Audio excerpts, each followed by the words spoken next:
Kamel Lance, en direct ici, Escale Record.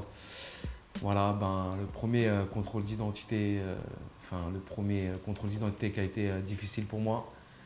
Voilà, c'était il y a quelques années de ça, il y a environ une dizaine d'années, en bas de mon quartier, bon, comme pratiquement tous les jeunes.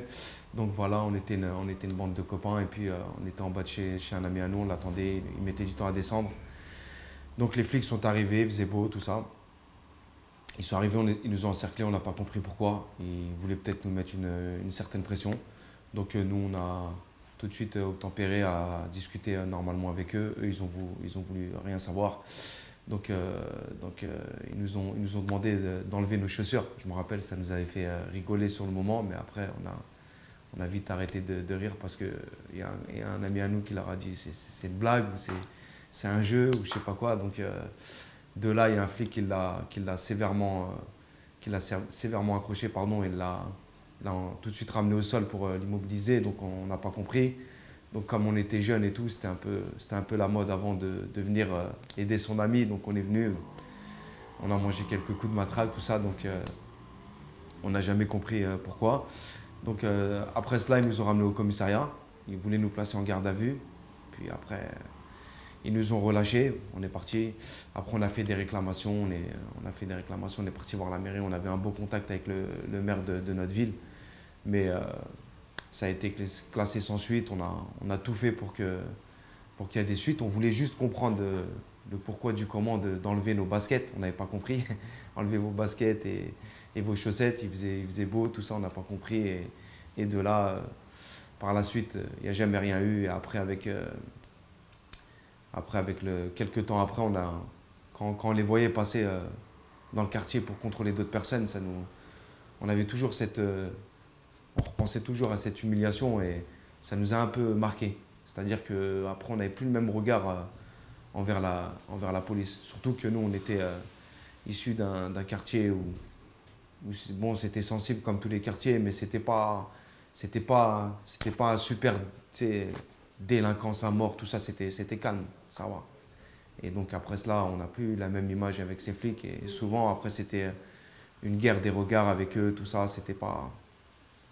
J'ai subi beaucoup de contrôles, on va dire des contrôles routiers, où le policier, en pleine journée encore, me demande de sortir de la voiture et de mettre mes mains sur le capot, un peu comme au Stade, quoi. Tu vois, et de là à me fouiller limite violemment, tout ça, et puis ouvrir mon coffre et je vois les gens qui passent à côté. Et ce policier-là, il était dans ma salle de sport. Moi, je fais du sport de haut niveau, en boxe et en lutte. Et ce mec-là, il était dans ma salle, ce flic. Mais comme on est beaucoup, il ne m'a pas reconnu. Donc au début, il a commencé à être dur, tu vois. Et de là, il a ouvert mon coffre et il y avait mon sac de sport. Tellement il était à fond dedans, il ne s'est même pas rappelé de moi. Après, il commence à fouiller. Après, il m'a dit, ouais, tu fais du sport de combat? Je dis, ouais, j'y vais là. Je vais à Tismos. Après, je le regarde. Je dis, mais on est dans la même salle, toi et moi. Puis là, un blanc. Ah, excuse-moi, tout ça, je ne savais pas. Je dis, pourquoi tu t'excuses? Tu fais ton travail. Juste fais-le bien, ton travail. Je dis, parce qu'à la salle, tu n'as pas le même comportement. À la salle, tu n'as pas le même comportement. Puis de là, après, j'avais plus d'affinité avec lui au sport, tout ça et tout. Je l'ai mis de côté. Moi, j'ai jamais vu, par exemple, une bonne femme française blonde se faire sortir de la voiture et se faire contrôler comme ça. Ou un mec, un babtou en costume, tout ça, tranquille, qui se fait sortir de la voiture, écarter jambes et tout. C'est toujours le même genre de personnes, on va dire rebeux, renois, métissés, un peu, tu sais, le profil, on va dire pour eux que c'est un profil de bandit. Parce que soit tu as un crâne rasé, soit tu as une casquette à l'envers, tu vois. C'est un peu... Franchement, c'est humiliant. Ils te contrôlent, ils te fouillent en pleine journée. Tu sais même pas pourquoi. Après, ils te rendent tes papiers, limite, ils te les jettent en pleine gueule. Et tu pars. Et devant les gens,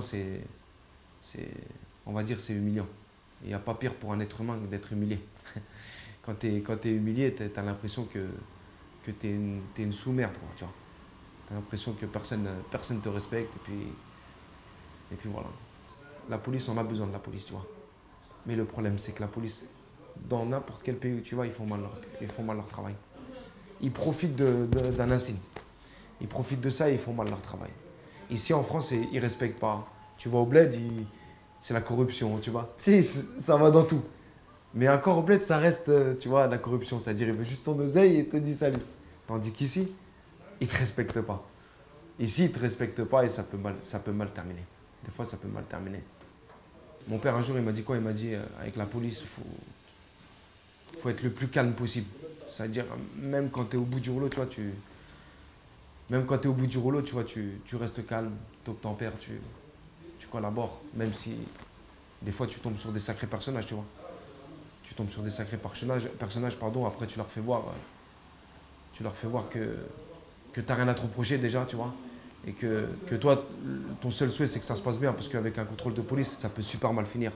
Tu vois, on a déjà eu la preuve, surtout avant, je ne sais pas si tu te rappelles, dans les années, on va dire un peu 90, un petit peu avant, il y en a même, ils ont payé le prix cher, ils ont perdu la vie, tu vois, avec la police. Et c'est déjà arrivé.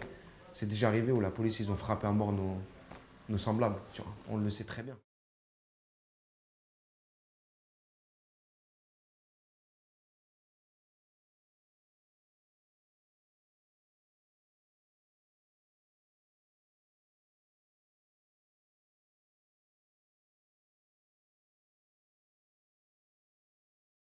Donc, ce que je tiens à dire aux gens qui regardent cette série, qui est une très bonne série, c'est que voilà, maintenant, on est en 2011, bientôt 2012. Il y a des gens grâce à eux, qui font des projets, qui font des choses.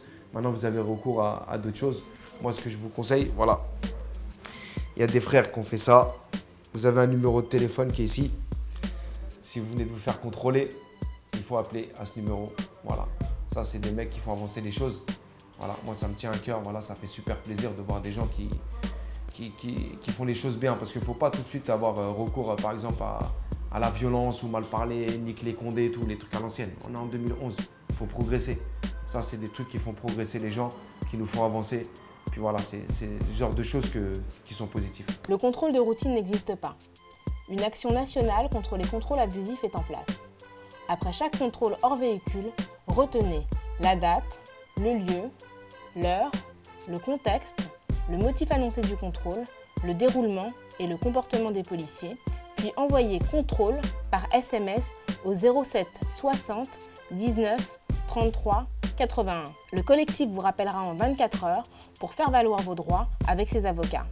Rejoignez l'action Stop le contrôle au faciès.